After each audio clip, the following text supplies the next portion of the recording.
nom és un llibre que oferim amb la voluntat de reunir el màxim nombre possible de persones que durant el franquisme van ser víctimes de la repressió, que la dictadura va exercir sobre totes aquelles persones que s'havien posat al cantó de la democràcia republicana. El llibre no és només una relació de noms, el llibre és molt més, perquè partim d'una variable que es coneix o denominem repressió múltiple, en la qual volem dibuixar, volem expressar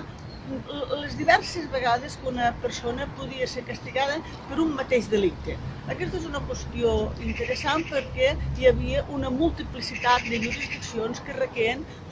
sobre les persones susceptibles de ser processades pels seus ideals.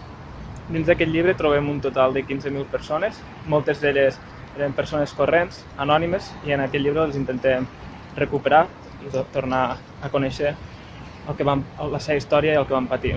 Trobem, per exemple, diferents tipus de repressió en aquest llibre, com consells de guerra,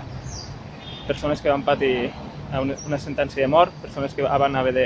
d'estar durant gran part de la seva vida dins de la presó,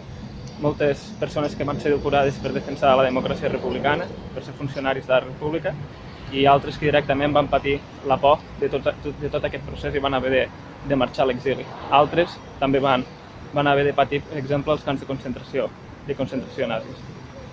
Més enllà de quantificar i de ficar nom a tota aquesta gent, hem tingut sempre molt present que tenien 15.000 històries individuals a explicar. 15.000 històries unides amb un fil conductor que va ser ficar-se al costat dels valors republicans durant els anys de la República i ser represaliats per això durant la dictadura. 15.000 històries que a poc esperem poder anar contant